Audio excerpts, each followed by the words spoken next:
We're doing it. It's time to talk about the DNC. I was gone all last week. Time to catch up a little bit, all right? So, what exactly happened? Well, first of all, let's check out easily one of the funniest things to come out of the DNC. And that was, of course, Jack Posobiec getting completely and utterly owned by random women at the DNC. How many abortions have you had? How many abortions have you had? How many abortions have you had today? DNC. I'm getting paid by George Soros to have an abortion on the stage with no drug. Which way you going? Which way you going? What do you mean, which way? Which type of abortion? What kind of abortions are there, Jack? There's pills, there's tools, there's a number of ways. So it's going to be on stage. So a normal person would think that they would use tools, right? And vacuum it out and do all of that. Like if I took a pill that takes several days and nothing happens, you won't see anything. So you should probably like study how female anatomy works. And how many abortions have you had? How many abortions have you had?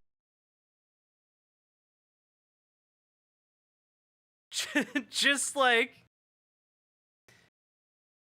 absolutely owned repeatedly. And I need to find you guys the other one.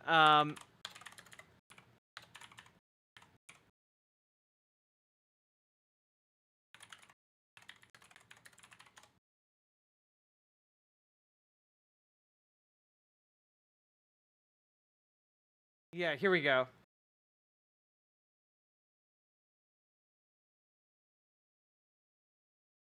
Here he is now talking to the other lady.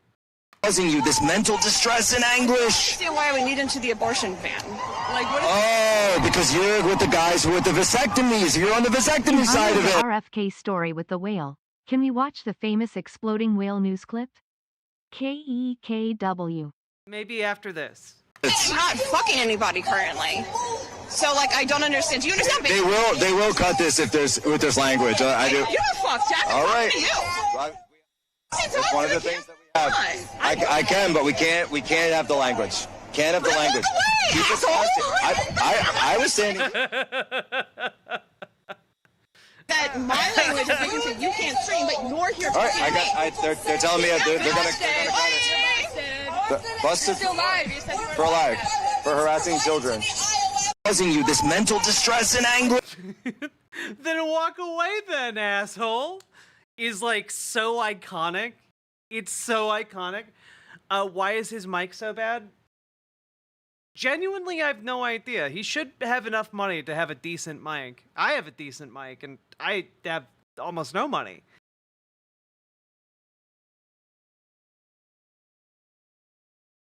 All right, they're telling me I have to walk away. Oh, won't you guys be nice to me when I'm telling you you're degenerates?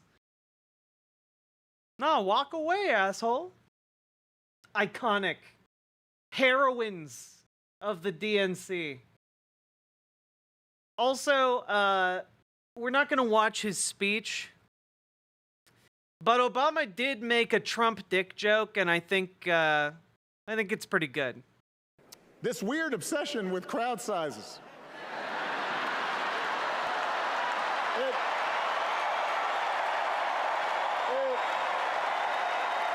This weird obsession with crowd sizes.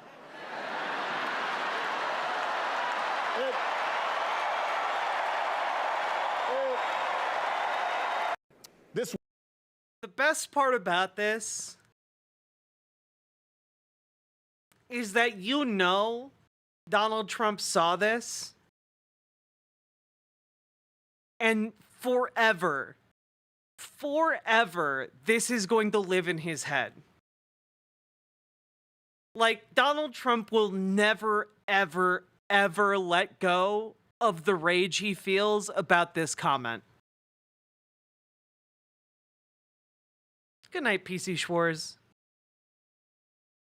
And, I'm not a fan of Obama, but, dude's got the riz, and that was a pretty solid dick joke.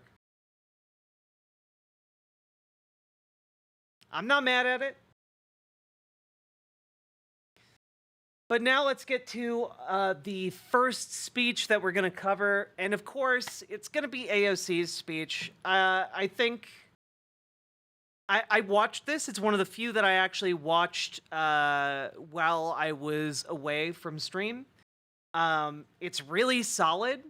And it's just, you kind of see it, man. Like, this is kind of like her turn into mainstreaming her more socialist, liberal policy goals, dragging it into the mainstream, you know? Yeah, she's taking her politics and pulling the Democratic Party to the left. So let's take a look. What does that look like? Thank you, Chicago, for your energy. Thank you, Kamala Harris and Tim Walz, for your vision.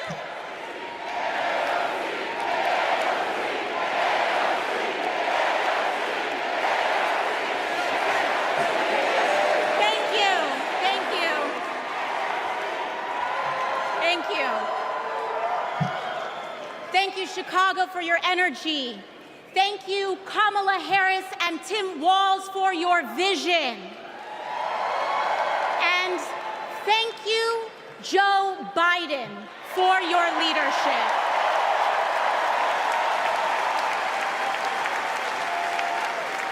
I do have to say, it is kind of cathartic for me to see the thank you to Joe Biden for your leadership, when the context of that is that Joe Biden's leadership is that he decided not to run anymore for president. That's the thing he's being thanked for here.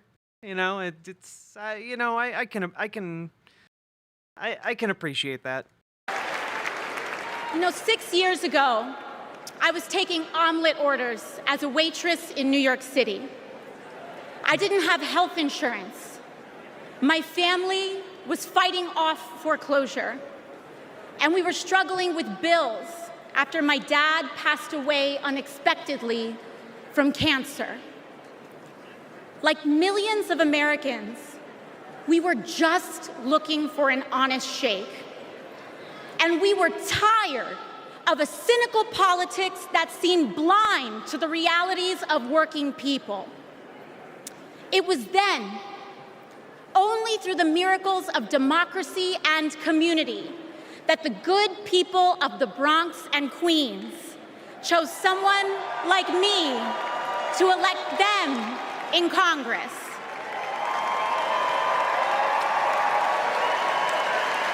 And America, in my heart, I know from that same cloth of hope and aspiration, we will also elect Kamala Harris and Tim Walz as President and Vice President of the United States of America. Now, what I like so far in this speech is that we've hit a couple of key points here. Number one, she highlighted her time as a working class individual, which I think is really important because, frankly, most people in Congress look down their noses at people who come from working class backgrounds. The fact that AOC was a bartender is something that, like, people in Congress have publicly made fun of her for. You know, like, she's ostracized for having that background, for being, you know, one of us in that way, you know? And I like that she like highlighted where she came from and kind of what like the, well, the other aspect is that I like that she is learning how to speak better, in the sense that talking and giving speeches like this is difficult. She's always had the energy, but I think she's like really refining those skills over time. And the way she's able to kind of talk with this soaring rhetoric and soaring voice is moving her away from a more from the idea of being like and unfortunately, this problem of perception exists for women in politics, but being this shrill, annoying woman into more of a leadership role, you know? Like the unfortunate reality is it's really hard for women to give speeches that resonate with the broad majority of Americans, because there's a difficulty there, unique to giving speeches as a political leader for women. And like, she's the definition of crazy eyes. People have a lot of problems in politics. I don't think that's one of her problems. I am here tonight because America has before us a rare and precious opportunity. In Kamala Harris, we have a chance to elect a president who is for the middle class because she is from the middle class. She understands the urgency of rent checks and groceries and prescriptions. She is as committed to our reproductive and civil rights as she is to taking on corporate greed. And she is working tirelessly to secure a ceasefire in Margie Gaza. Taylor Greene has crazy eyes and a butt ugly face. True. Thank you for the $5 dono. And tirelessly. And she is working tirelessly to secure a ceasefire in Gaza and bringing hostages home. All right, so on the one hand, it's really good to see this rhetoric being used more and more by mainstream politicians on stage at the DNC. On the other hand, Kamala Harris doesn't have the power to do that, right? Like as vice president, she's not really in a position to negotiate with foreign powers. She's not really in a position to do much of anything outside of symbolic gestures like skipping Netanyahu's address to Congress, you know? That was actually like a meaningful snub, but like that's about the extent of her ability to influence events outside of becoming president, and then she's the president and can then directly do things. So there's all of that, plus the fact that, frankly, we've seen this song and dance too many times. We've seen the Biden is wagging a finger at Netanyahu to like stop jerking him around. He yelled at him in a conversation. Well, and then nothing happens of it. Then we send them more 500-pound bombs to drop on civilian tents in Gaza. It's good to see that the rhetoric is going mainstream, which is what AOC is doing here. And I think that she in particular has been particularly savvy about getting wider acceptance for calling for ceasefire. That being said, there's not enough meat on those bones. You know, like, we need more. And what ended up coming out of the DNC was the uncommitted movement calling for, like, more. And I think they are entirely justified in their protest and their calls for more. But we'll get to that later as we go through the DNC catch-up. But just want to point out, what she's doing here is good. It's just not nearly enough at this juncture.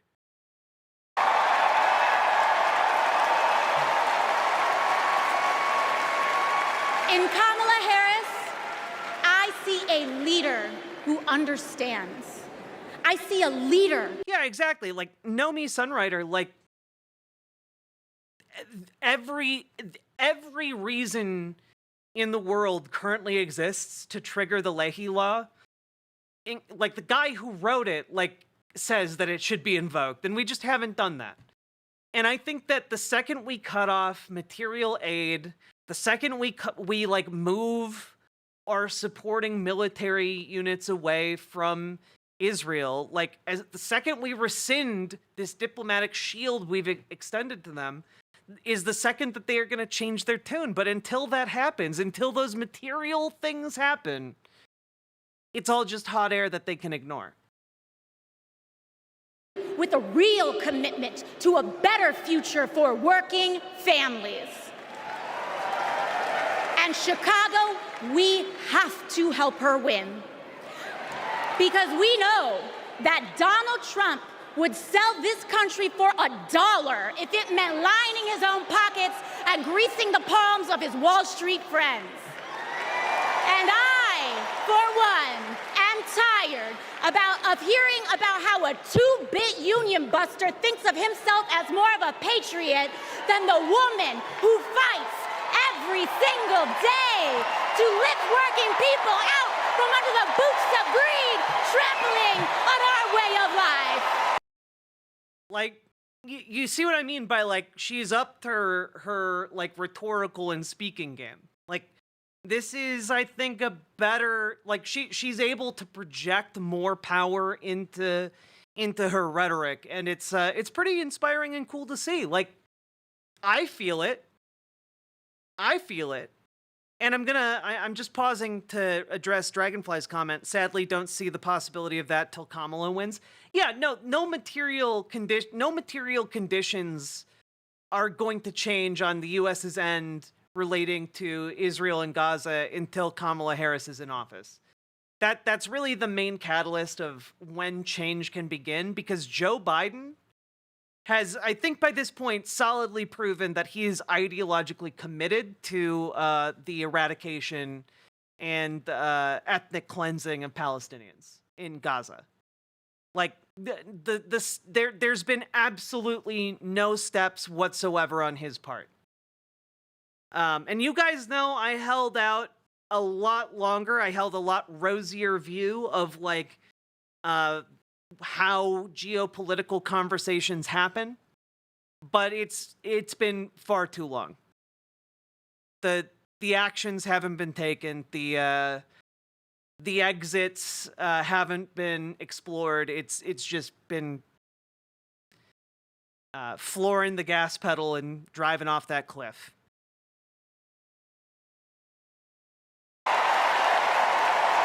The truth is, Don, you cannot love this country if you only fight for the wealthy and big business. To love this country is to fight for its people, all people, working people, everyday Americans like bartenders and factory workers and fast food cashiers who punch a clock and are on their feet all day in some of the toughest jobs out there. You know, ever since I got elected, Republicans have attacked me by saying that I should go back to bartending. I like AOC, but my problem with her is that every time she speaks, she always falls into this pseudo-MLK-like affect. Seems a bit forced sometimes. She's gotten a bit better at speaking, though, in the last year. Yeah, but, like, that's the thing, though. Whenever you just start adopting the pseudo-MLK, like, affectation, it's really hard to get that right. But once you kind of tap into that, that almost pastor-like rhetorical ability, that resonates incredibly strongly, especially among Democrats. You know, if you can kind of get no, Gamergy, like MLK in like the sense of like his manner of speaking, you know? There's kind of this soaring rhetorical and oratory skill that goes on that is very much, preacher mode. You know, it's very much influenced by Southern preaching, right? And it's very, very effective if you can learn to do it right, but it takes a bit, you know, it can be a bit bumpy and a bit awkward to get to being good at it, you know? And I think that AOC is training right now to like master that and give her like another 4 to 6 years. She's going to be like a oratory powerhouse. But let me tell you, I'm happy to any day of the week because there is nothing wrong with working for a living. Like, just great control of rhetoric here. Imagine having leaders in the White House who understand that. Leaders like Kamala and Tim. But Chicago, just because the choice is clear to us does not mean that the path will be easy. Over the next 78 days, we will have to pour every ounce, every minute, every moment into making history on November 5th. But we cannot send Kamala and Tim. Give her 4 to 6 years. That's not how it works. People get better at the skills they practice over time. Like you don't have to give her 4 to 6 years. She's already earned her way into office. Like she's beat off her challengers. All she has to do is stay in office and continue practicing these skills, and she's going to be better at the things she's doing and practicing in 4 to 6 years. Like AOC isn't going to run for anything major. I'm fairly sure she's gearing up to run for Chuck Schumer's seat.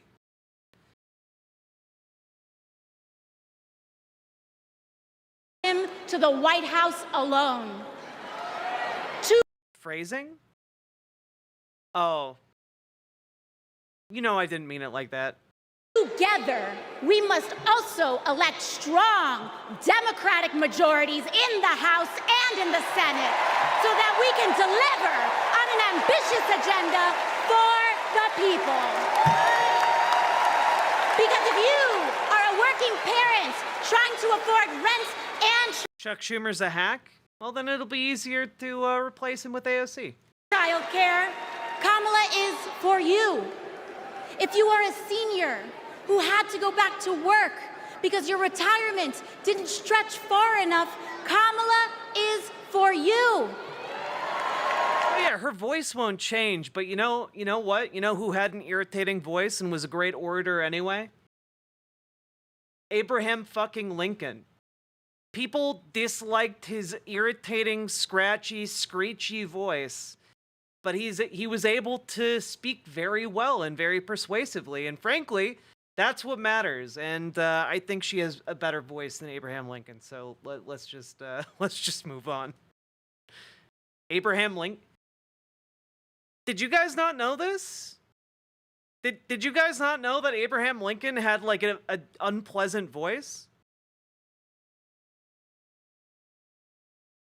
Yeah.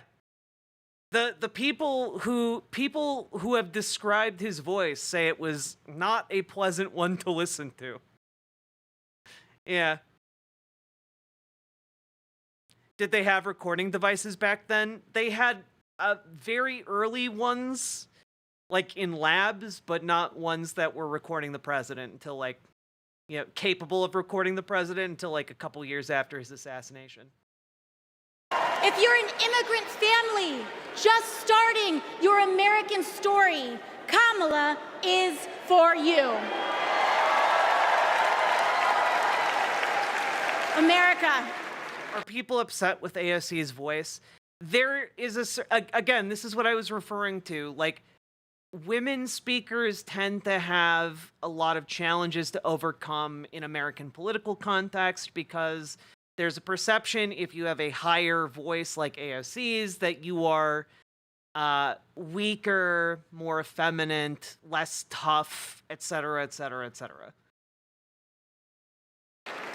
When we knock on our neighbor's door, organize our communities, and elect Kamala Harris to the presidency on November. Like, I don't get it personally. I don't get it, but I understand that it is a real problem that faces, like, women politicians. November 5th, we will send a loud message that the people of this nation will not go back. We choose a new path and open the door to a new day, one that is for the people and by the people. Thank you. Thank you very much. God bless.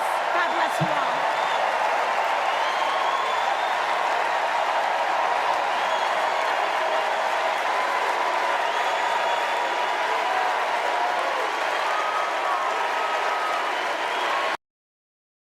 Why are they all wearing sashes that say Cowboy Kamala on them?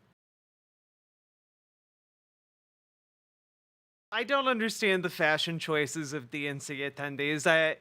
This is the one thing that is impenetrable to me about politics. They're Texans. It still doesn't make sense to me, but okay.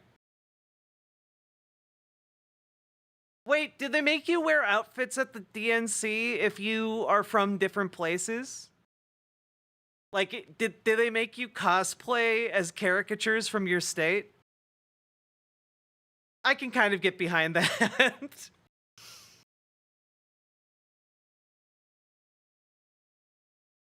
I'm not being sexist, it's just how it feels. I mean, but the feeling is rooted in a sexist view of the world. Not that you are intentionally being sexist, it's just that that's where that feeling comes from. You know?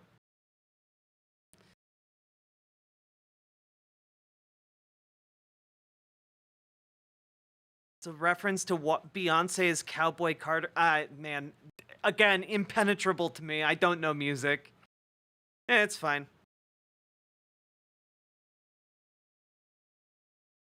All right. So overall, I think great speech. Tapped into like working class rhetoric. Tapped into like why you should feel like Kamala Harris is on your side, was able to introduce and mainstream ceasefire rhetoric.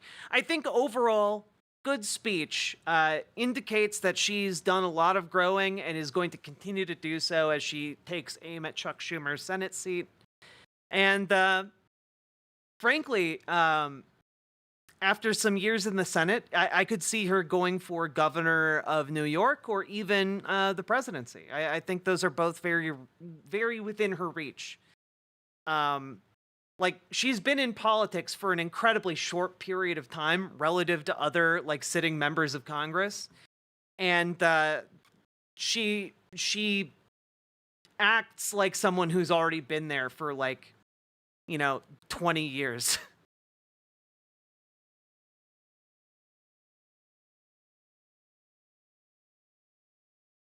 What would the outfit be that represents Minnesota? Flannel and axes. Who's going to back her? Most Democrats. AOC is incredibly well liked in the Democratic Party. Like, she's one of the biggest fundraisers among the Democrats.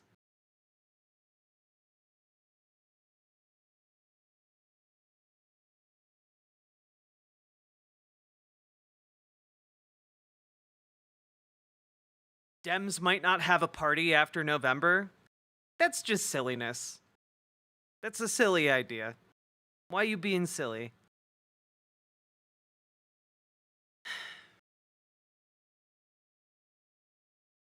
Oh, no. Gamer G, I just mean, like, among the Democratic base, she's well liked. In Washington, the knives are out. If they could get rid of her, they would. But that's kind of politics. That's the power game in politics. And the fact that she's so beloved among the base is kind of what keeps her there.